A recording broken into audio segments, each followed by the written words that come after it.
So, our guest today is Fanni Fazakas, a creator behind Missing 10 Hours, the experience that you will see on the exhibition that is part of the Spektrum Festival this year, the new narration section, a very new section of our festival. Hello, Fanny. Nice having you online. Hello, Anna. Hello, everyone. Yeah, nice being here. Thanks for inviting me. Thank you. Fanny, I want to talk about the experience briefly, but first, before we get into the details, I want to ask about your background, because this year we invite artists from very different backgrounds, from film, theater, visual arts. I'm curious, what's your story and how did you get into VR? Yeah, I'm happy to talk about it. So I was always interested in filmmaking or photography in general, but I ended up not getting any education around traditional filmmaking. I finished this program, maybe you heard of it, called Mohalina University Media Design. And then I got scholarship into studying at New York University, a program called Interactive Telecommunications Program. So it's pretty much about interactive art, interactive media, interactive digital media. And the reason why I kind of entered these programs is because I was very interested in how I can co-create something with my audience instead of just me having a frame, telling my story, how I can involve them into the creation or the flow of the story or the user journey. So that was really the background. And then some of my classmates shared the same passion for combining different areas. So, for example, we had this project when we were working together with the Tisch School of Drama, contemporary dancers on a piece called Run VR, where the performer was wearing a virtual reality headset and we scanned his entire body and he had to compete with his avatars, against his avatars in a virtual running contest. In a Black Friday shopping simulation. So that was one, again, like just to give you a little bit of a context. Yeah. And then on the other end, I was lucky enough to work with a neuroscientist team called New Arts in Portugal, with whom we created these audiovisual performances where EEG, so like some of your brainwave patterns, had impact on the audiovisual content itself. And so many different scenarios. But when I got into, it was 2017 when I got into the NYU program in New York. And this is where my focus shifted entirely towards virtual reality. First of all, because the school had amazing facilities. So we had like 20 headsets available. So we could, 100 people could experiment on them. And I was just fascinated by the possibilities of this device. And also I was very curious how I can apply my previous storytelling techniques on such a different space, such a different 360 immersive space, to be effective, to tell stories with the audience somehow. So yeah, that's how. And we also, while I was studying, I was also part of this artist collective called RoomXR. Again, a group of dancers, graphic designers, web developers, game designers, tech artists, animators, you name it. It's a lot of different people from a lot of different backgrounds, all sharing a passion to just experiment, to just get our hands dirty, try things, fail as many times as possible. Sometimes we were able to get some funding for our experiments. Sometimes it was just like basically for our own well-being, not to give up and continue as like freelancer artists together as a collective. So this collective grew into a company by now, which we are really happy about. And we work on virtual reality productions with a company based in New York, but we also work in Europe on more educational content. So we just had a project we finished for the World Wildlife Fund, which is probably you know about it. So I'm not going to explain it here, but yeah, it's an educational augmented reality mobile app to teach kids about what they can do on a daily basis to mitigate climate change. Wow, so many things. I feel like, when I listen to you, I think that the beauty of VR and so-called new media is the freedom of experimenting, and the fact that you have to invite so many people from different backgrounds, and it's an interdisciplinary crowd that creates those experiences. That the fact that you're doing this collectively, not solo, like in films. I guess this is like a more of a case of creating your own story and inviting, of course, a team, but not so interdisciplinary team. So when I listen to you, neuroscientists, dancers, like people from tech and different backgrounds, it's fantastic. Thank you. It's really amazing to find your own people and to find these programs, and also the fact that in Europe we are, I think, pretty lucky in terms of finding like smaller grants trying to help these initiatives. It's always up and down sometimes, but overall I'm quite happy. For example, there's a lot of hack labs in Berlin where people can participate. It's for free. You just have to submit an application, and then you're connected by mentors to the right people. Just pitch a little project, a one pager about your project, and then you get some support and mentorship. I find these programs really fascinating, and I also think that because it's just such early days with VR, there are no set rules on like how you should do this, and this is why there's room for play. Finally, to stay playful and stay curious. And I love the fact that there's no people, in the jury, for example, when it comes to like jurying such experiences in a film competition or in a VR competition. There's no such thing as, oh, like these are the criteria and this is how it should be. What we're really interested in is like, is it pushing the boundaries of how VR was used so far or until this point? And yeah, it's an interesting time to work with this medium. So let's get back to your piece, the one that we are showing. It's a piece about the bystander effect in a very particular context, because this might apply to different situations, but this is a situation when a person gets the GHB pill, and you are in the situation as an observer.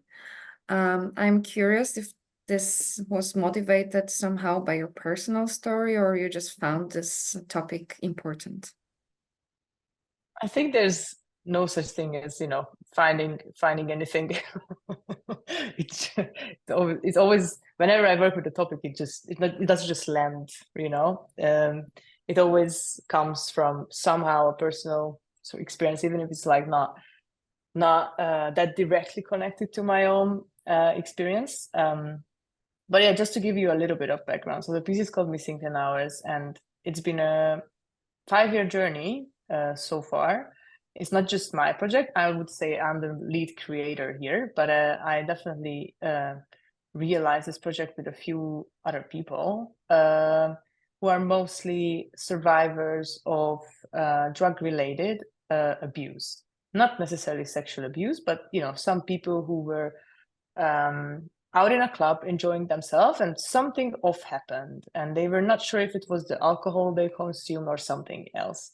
So we collected these personal stories. It really started by just discussing what happened to you and how it impacted your life, and we were just shocked by how many people shared similar stories around not knowing what happened. And by now a friend called Christina Medjes, who is the director of the documentary film of Missing 10 Hours, because Missing 10 Hours also the VR and the documentary film. So she's been drugged by GHB. We know that by fact, when she was studying abroad, as part of an Erasmus program. So she was a Hungarian girl out in a party, and the next day, like, she met two guys, also Hungarians. She immediately trusted them because, you know, they're from the same country as I am. And then she accepted the drink. And the next day, the last thing she remembers is that that she had one sip of that bottle of wine they offered to her.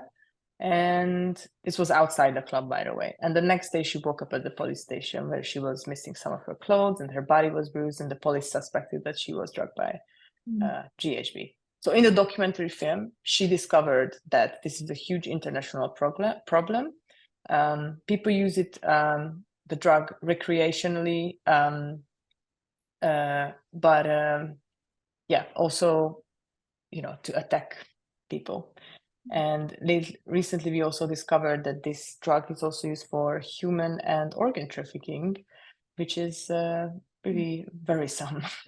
And just about my story, I was DJing when I was in my 20s quite a lot in clubs. So I've seen some dodgy situations, but I was always naive enough that it would never happen to me until it happened to me. So GHB is not a pill, at least, you know, mostly it's found in a liquid form. So it doesn't have a color, doesn't have a smell.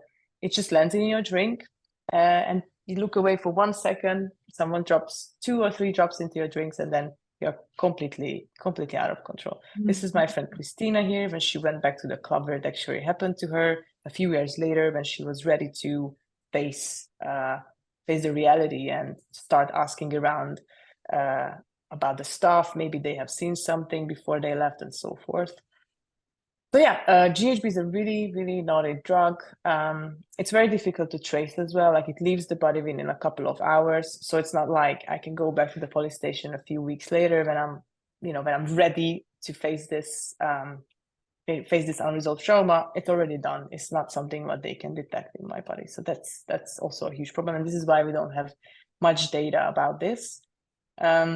And again, as I said, there's a problem of dosing. So the mortality rates between, the recreational dose and the fatal dose are, so the safety margin is very narrow, and the mortality rates therefore are very, very high.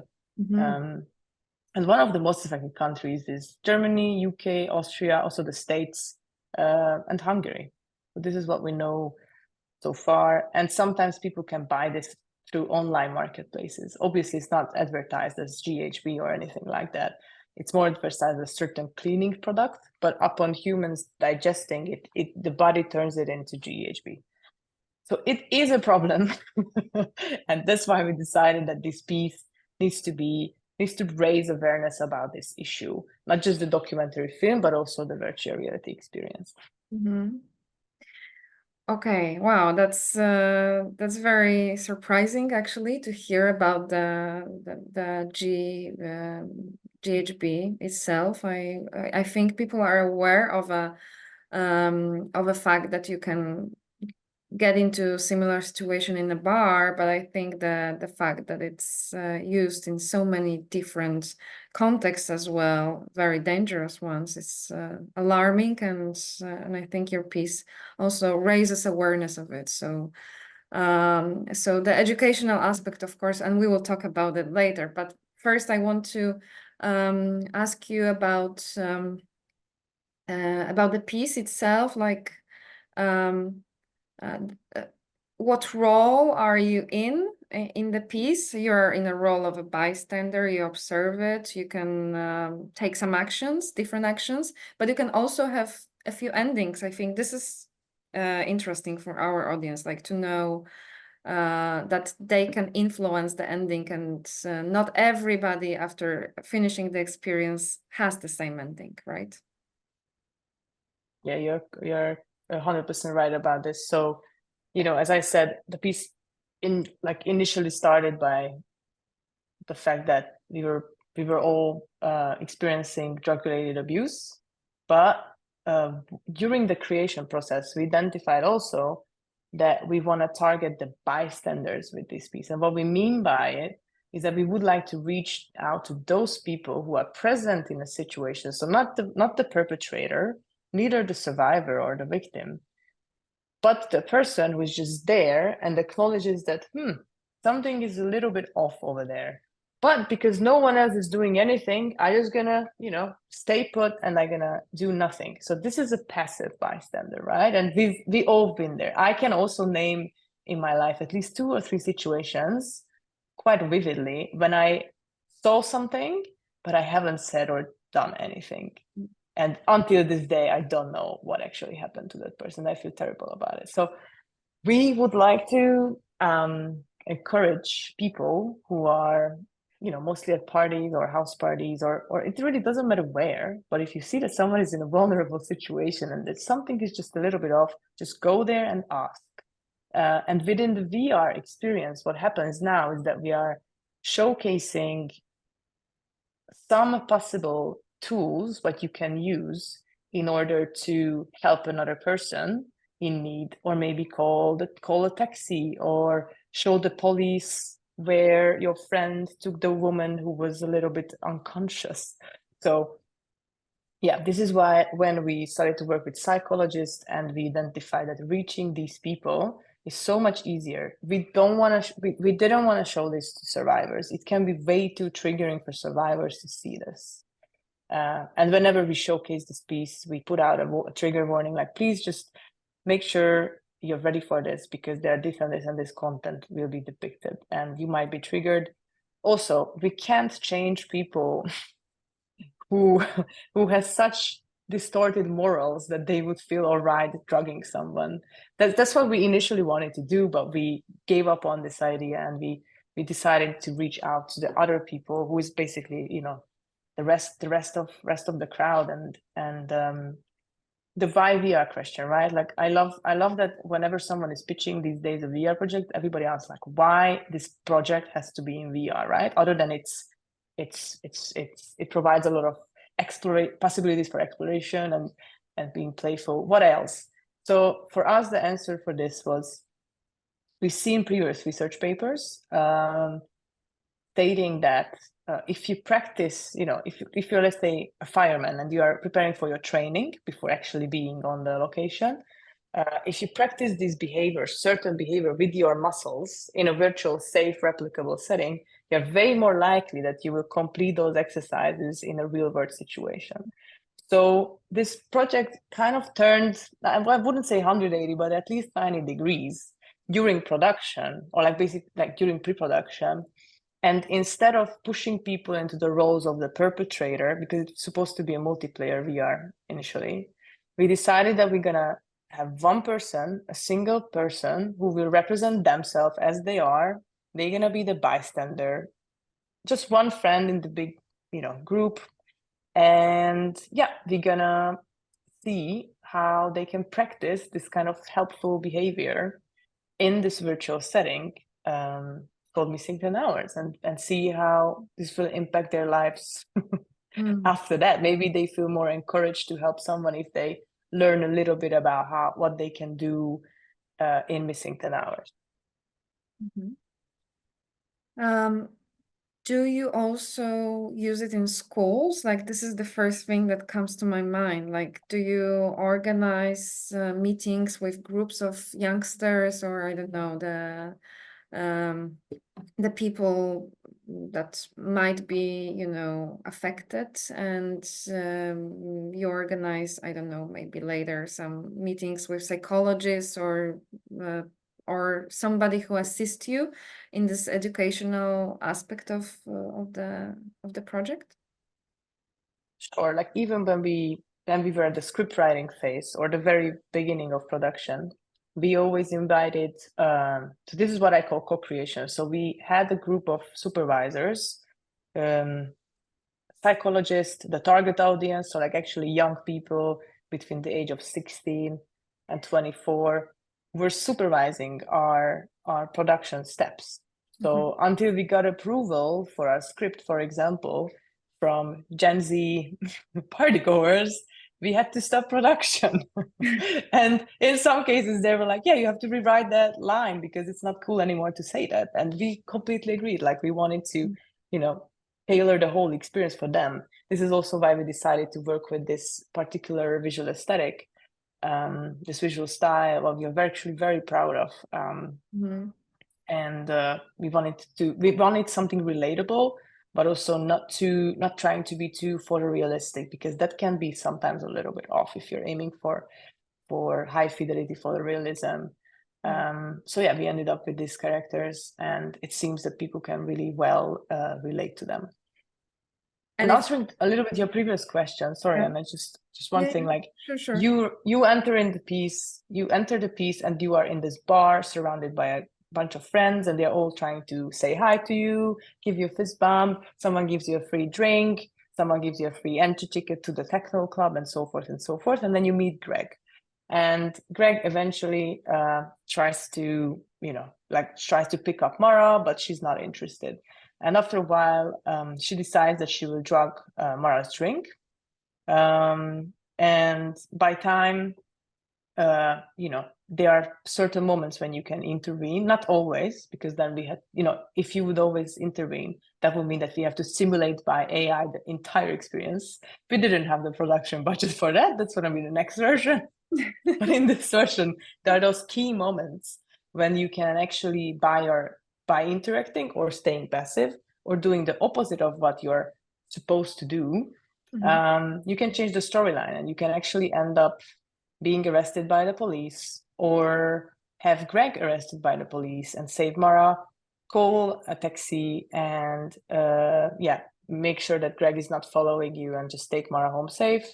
Or you can also just let Greg take Mara wherever he wants to take her with the taxi, and then you stay alone in the dark street. So again, these were the main 4 scenarios after collecting those testimonies from the abuse survivors. You remember in the beginning, I mentioned that. So when we had all these interviews, we were like narrowing it down. What are the most common stories what we heard during the testimony collection?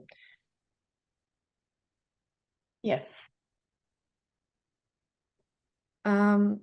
I want to say that I tried the experience a couple of years ago at ITFA, and it was so seamless in terms of the interaction and the storyline and everything. It's just perfectly made.